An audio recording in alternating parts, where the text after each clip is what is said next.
Good morning and welcome to The Brief. Today is Thursday, December 4th.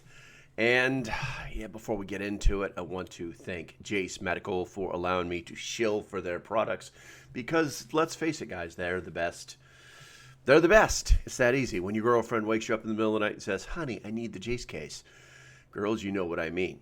You've got to have the product necessary. Otherwise, you're going to waste an entire day at the doctor's office. Anywho, with that said, they also have a program called Jace Daily where you can stockpile the medications that you need to survive if you're on something like levothyroxine or any other type of medication that requires you to stay alive. There's a link in the description. Save you some money. Find it. Use the code. Do what adults do. All right, guys, let's go ahead and get into it. So, number one, today, pay attention. Nor'easter storm hits East Coast with snow, ice, and rain. A powerful nor'easter is slamming the East Coast, delivering heavy snow in the Northeast. Ice storms in the Mid-Atlantic and flooding rains further south, disrupting travel, power grids, and daily life across multiple states. This event coincides with an incoming Arctic blast affecting 200 million people in 15 states through late December, potentially shattering cold records and straining heating systems. Now, why is this important to preppers? Severe weather like this highlights the vulnerabilities in urban and suburban infrastructure, such as widespread blackouts and supply chain breakdowns for essentials like food and fuel. Preppers should use it as a reminder to stockpile non-perishable food, water purification tools, backup generators, and cold weather gear, while testing bug-out plans for evacuation amid road closures and isolation. So if you aren't prepared for what's coming or is here now, it sucks to be you, and I hope that you're all very, very safe. All right, number two, intensified ice raids in New Orleans and Minneapolis target illegals and gang networks. Now, federal agents from ICE and DHS are conducting large-scale sweeps in New Orleans. They're calling it Operation Catahoula Crunch. I don't know what that means, but I'm sure it has significance. And Minneapolis, arresting hundreds of undocumented immigrants, aliens, including Trinidad gang members and Somali fraud networks, amid highlighted border enforcement. Now, local officials in Minneapolis have urged residents to report masked feds escalating tensions in sanctuary cities. Now, why is this important to preppers? Well, the operations signal rising civil unrest and potential for localized violence or riots in diverse urban areas, especially as deportations ramp up under the current administration's policies. Now, preppers in affected regions should prioritize self-defense, training, secure their perimeters, and community alliances, viewing this as a preview of broader societal friction from mass relocations. Bottom line is, don't get caught up in this. Yeah, just keep doing what you're doing, guys. Just keep doing what you're doing, and hopefully all this bad stuff will just get erased from our history. Anywho, number three.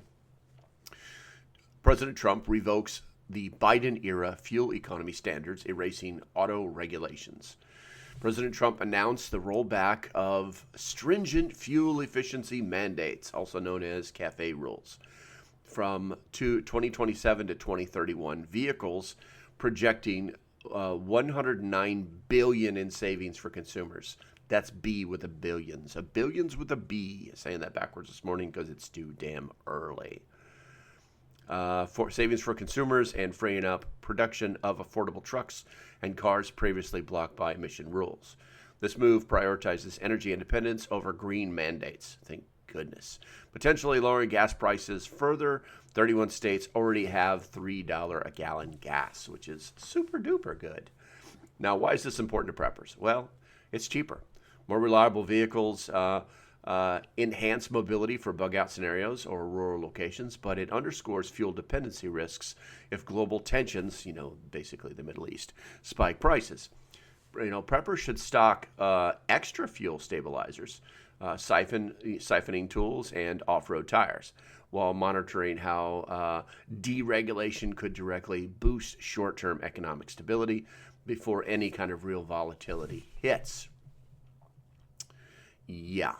Gas prices low. Gas prices low. That's a good thing. Low gas prices, good. All right, number 4. There's a sharp drop in U.S. private payroll, which is signaling a weakening job market. Something to keep your eye on here. So in November, we saw the largest decline in private sector jobs in over 2 years, fueling recession fears and expectations for Federal Reserve rate cuts amidst slowing growth. Today's economic data includes jobless claims and factory orders. Will provide further clues on labor market fragility. Now, why is this important to preppers? Economic downturns often precede shortages in food, medicine, and cash at Chase Medical, amplifying risks of inflation and hyperinflation, as warned in the debt supercycle analyses, which you might want to look up. This is a cue for preppers to build cash reserves, which I'm sure many of you don't have.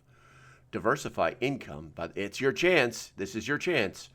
And think about bartering skills and expand food storage to up to 6+ months if possible, preparing for potential unemployment spikes that strain community resources.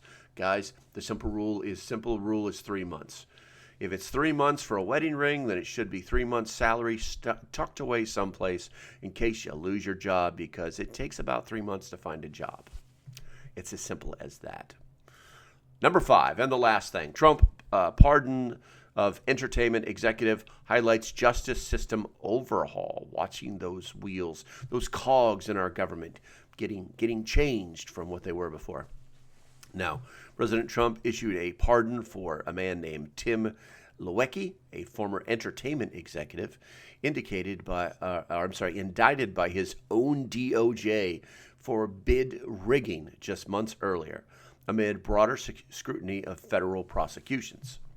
This follows demands for public testimony from Jack Smith. You guys should know who that guy is, and signals aggressive reforms to weaponized, quote fingers, agencies. Now, why is this important to preppers? It exposes deepening political divides and eroding trust in institutions, which could escalate to civil disorder or selective enforcement in crisis.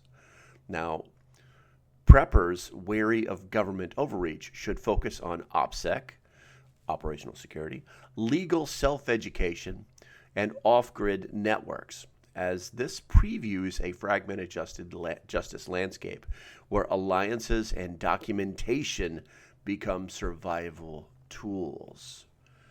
All right, that's going to be about it, guys. Hopefully you guys enjoyed this, and do me a favor, hit that thumbs up button and subscribe if you're not subscribed yet.